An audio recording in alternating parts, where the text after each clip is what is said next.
Sega.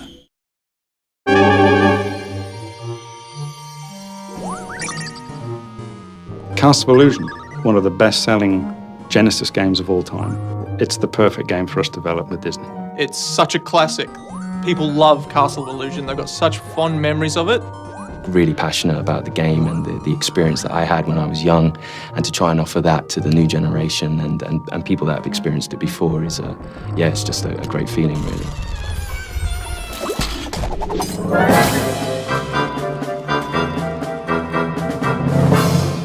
There is definitely something about Disney which I don't think any other brand has quite captured.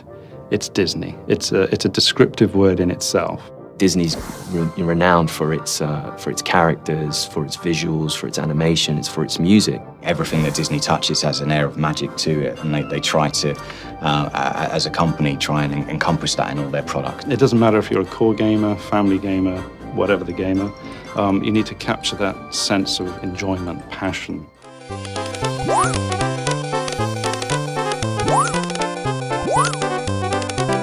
I was a child, I bought it. It was one of my favourite games. I played it to death. I grew up with my Mega Drive. I've played all the classic Disney games, and Castle of Illusion stands up as one of my all-time favourites. 20 years later, to be given the opportunity to work on that IP, to reimagine it and bring it forward with today's technology was just, an amazing opportunity. For us, it was important to just respect the original in as many ways as we could. What we wanted to do was just improve upon areas that we can improve upon, because we've got new technology, we've got new systems, a new tool set. We have to be very careful not to go and run with the game in a completely different direction. We have to embrace what was good about it to begin with. You'll see all the same familiar characters, you'll see the familiar worlds, all the themes that you remember in the original game are there. And we've kept to the original in such a way that Disney can recognize it immediately. They recognize the tree stump and they smile. They go, that's exactly what we're looking for.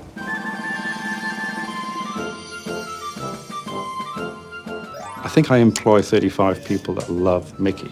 So making them happy, I think, is a good indication that the audience is going to be happy. He's the stoic little guy. He never really gets too bothered by things. He's always willing to give it a go. It's very brave, but at the same time very kind. He's quite charming in the way he approaches things, and we really wanted to capture a lot of that charm from Mickey that you see in the old kind of Mickey cartoons. Obviously, there's a little bit of pressure there for making him awesome, because it's Mickey Mouse and he's, the biggest character in the world. We are not going to reinvent Mickey. We have to respect the style of Mickey, the look and feel, the characteristics, the animation cycles, the walk cycles. And not only that, but from an artistic point of view, we have great concept artists that have been able to really capture the look of Mickey, what he meant in Castle of Illusion, in the Mega Drive era, and how do we bring a flavor of that into the new modernized version, but without changing him so much that he distinctly looks like a different Mickey Mouse.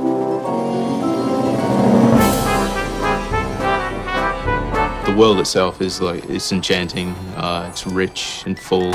I think one thing that I always sort of think about Disney is that at a word or a spell, something's going to come to life. Just off to the corner, something could just pop to life and come at you. The library is the first level where I've got a Disney moment. I'm jumping on the books. There's a puff of smoke, the dust.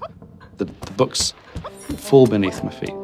And there's an enemy, and there's an A. It's a letter A, and it's attacking me. I don't know many games where a letter can actually scare a grown man. You just never know what's going to happen around the next corner. I think that's something that really keeps you engaged as a player. We didn't really diverge too much in the story. It's a very true Disney story. Mirabelle has come upon Mickey and Minnie out sort of having fun in the forest, dancing away, and she's taken by Minnie's beauty and wants it for herself, so she steals her away, and Mickey, being the heroic little boyfriend, runs off and chases after her, and he gets dragged into this castle of illusion where Mirabelle has set up all these traps. For those that know the original, to see what we've done with it, and for those that don't, for the new kids and anyone else that is new to the IP, and enough there to give them a little bit more of a story from start to finish.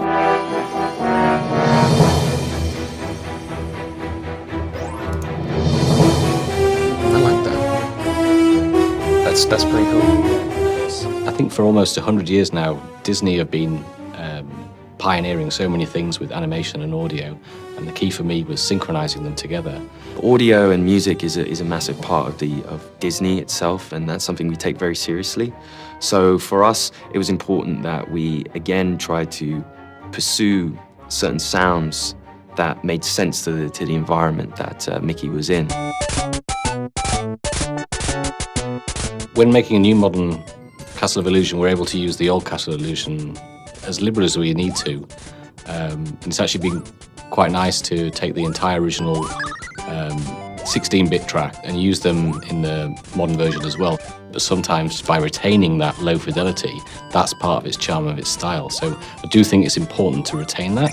Although we have cleaned it up a little bit, it still retains that original character. Hey, I need that to save Minnie! Come back! We have had the opportunity to allow Mickey to speak. You know, this was something that we felt passionately about, having him interact in the story. There you are! Hey, come down here! From a sound perspective, we've been able to help it into the 21st century by, I think, primarily we're able to do a lot more with the sound effects, the mixing, the environmental effects. I mean, these are all things that we come to expect without realizing it. So we're able to go further with interactive music, and we can have more dynamic things going along with the sound effects and the voice as well. Castle of Illusion, you know, is built from the ground up.